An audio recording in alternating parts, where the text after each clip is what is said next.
সবেমাত্র আতঙ্ক শুরু হচ্ছে, ঠিক সেই সময় নেট দুনিয়া চলছে দ্য সিম্পসন কার্টুনের এক এপিসোড নিয়ে জোরে সোরে আলোচনা। সিম্পসন্স কার্টুন বিশ্বজুড়ে তার অদ্ভুত এবং নির্ভুল ভবিষ্যৎবাণীর জন্য বিশেষভাবে পরিচিত। অনেকেই মনে করে থাকেন এই কার্টুনে ঘটে যাওয়া অনেক ঘটনা বাস্তবেও ঘটে গেছে। ভিউয়ার্স, সিম্পসন কার্টুনের কথা হয়তো আপনারা অনেকেই শুনেছেন বিশ্বজুড়ে। এটার পরিচিতি ভবিষ্যৎবাণী নিয়ে। সিম্পসন কার্টুনে এমন কিছু দৃশ্য রয়েছে যেগুলো অতীতে অনেক বছর আগে দেখানো হয়েছে, কিন্তু সেগুলো বর্তমানে বিশ্বে হুবহু মেলে যাচ্ছে। বলা হচ্ছে সিম্পসন কার্টুনের যে নির্মাতা রয়েছে তিনি নাকি ভবিষ্যৎ দেখতে পান। আরো আশ্চর্যের কথা হলো, এই সিম্পসন কার্টুনের যে নির্মাতা রয়েছে তিনি এপস্টিন ফাইলের একজন পরিচিত নাম। আর আমরা জানি এপস্টিন ফাইল ডিপ স্টেট নিয়ন্ত্রণ করে থাকে, বা এপস্টিন ফাইলে যে মানুষগুলোর নাম এসেছে সেখানে ডিপ স্টেটের যে জগৎ রয়েছে সেই জগতের অনেক ব্যক্তির নাম উঠে এসেছে, যার মধ্যে এই সিম্পসন কার্টুনের নির্মাতাও রয়েছে। তো এনাকে নিয়ে একটা প্রতিবেদন তৈরি হয়েছে এবং তার কি কি ভবিষ্যৎবাণীগুলো এখন পর্যন্ত বাস্তবে রূপ নিয়েছে সেগুলো আপনাদের সামনে তুলে ধরার জন্য একটা নিউজ হয়েছে।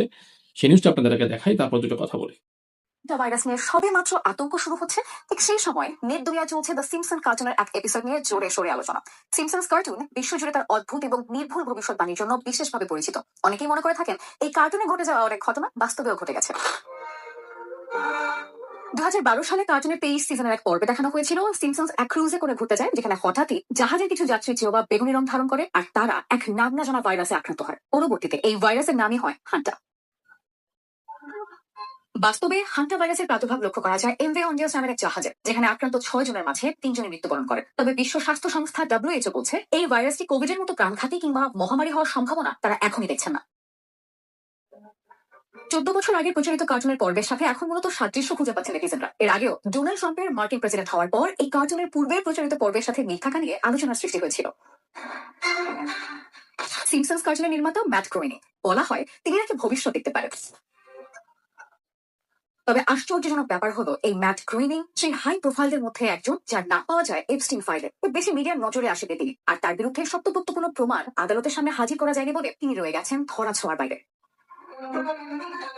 এপস্টিন ফাইলকেও কিন্তু ছাড় দেয়নি সিম্পসন্স। 2000 সালের একটি এপিসোডে দ্বীপে লুকিয়ে থাকা পাগলরা বিশ্ব চালাচ্ছে এমন বার্তা হয়তো এই ধরনের উচ্চপদস্থ ব্যক্তিদের গোপন ক্ষমতা কাঠামো থেকে ইঙ্গিত ছিল। এখন আবারও হান্টা ভাইরাসের নামের সাথে জুড়ে যাচ্ছে ম্যাট গ্রোয়েনিং এর নাম।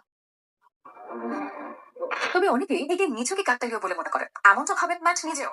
তবে প্রশ্ন থেকে যায়, কাকতালীয় ঘটনা ঠিক কতবার ঘটে? আসলেই তো, কাকতালীয় ঘটনা ঠিক কতবার ঘটে।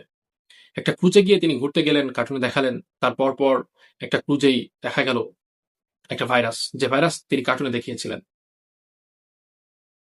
এরপরে ডোনাল্ড ট্রাম্প ক্ষমতা আসবে 14 বছর আগে সে কার্টুন তৈরি করে ছেড়ে দিয়েছে পাবলিকলি। ডোনাল্ড ট্রাম্প ঠিকই ক্ষমতা এসেছে। এরপরে একটা দ্বীপের কিছু পাগলরা বিশ্ব চালাচ্ছে, অর্থাৎ এপস্টিন ফাইলে যে নামগুলো উঠে এসেছে আসলে কিন্তু তারা বিশ্ব চালাচ্ছে। 2000 সালে সেই কার্টুনে এটা প্রকাশ করা হয়েছে, যেটা 2025-26 সালে এসে পাবলিশ হচ্ছে। চিন্তা করেছেন 25 বছর পরে যে ঘটনা প্রকাশ হলো বা দুনিয়াতে আমরা দেখতে পাচ্ছি বাস্তব, সে ঘটনা থিম থিওরি 2000 সালে প্রকাশ করে দেওয়া হয়েছে একটা কার্টুনের মাধ্যমে। এটা কি বিশ্বাস করা যায়?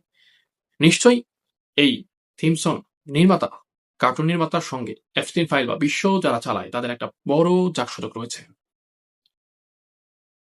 এবং তিনি আসলে ভবিষ্যৎ দেখতে পান না। আমার মনে হয় এই বিশ্বে কবে কখন কি হবে না হবে এটা নির্ধারণ করে যে মানুষগুলো, সেই মানুষগুলোর মধ্যে তিনি একজন, এবং কাকতালীয় ভাবে নয় বরং তিনি ইচ্ছা করেই অনেক আগেই এগুলো প্রকাশ করে থাকেন। এই যে হান্টার নামের যে ভাইরাসটা, একটা ক্রুজে 6 জন আক্রান্ত হয়ে 3 জন মারা গিয়েছে, এটা একটা গবেষণা হতে পারে। অর্থাৎ এই গবেষণার মাধ্যমে দেখা গিয়েছে যে কয়জন আক্রান্ত হলে কয়জন মারা যেতে পারে, অথবা এটা কতটা মহামারী হতে পারে, তার শক্তি, প্রতিরোধ শক্তি কতটা তীব্র হতে পারে। একটা ক্রুজের মধ্যে এই ধরনের মহামারী ছড়িয়ে দিয়ে সেটাকে বিশেষজ্ঞ কাজে লাগানোর একটা প্ল্যানিং হতে পারে। তো আসলে বিশ্ব নিয়ে আসলে ভাবতে গেলে আমাদের হাতে কিছুই নেই এমন একটা ভাব মনে হয়।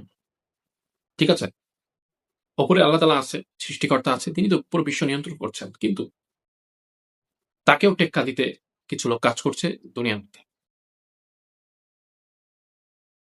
তো এই সমস্ত মানুষগুলোকে নিয়ে আপনাদের মতামত কি, এগুলো সম্পর্কে বাস্তবিক তথ্য আপনাদের সঙ্গে মতামত হিসাবে ভিডিও কমেন্ট বক্সে চাই, আপনারা অবশ্যই জানাবেন।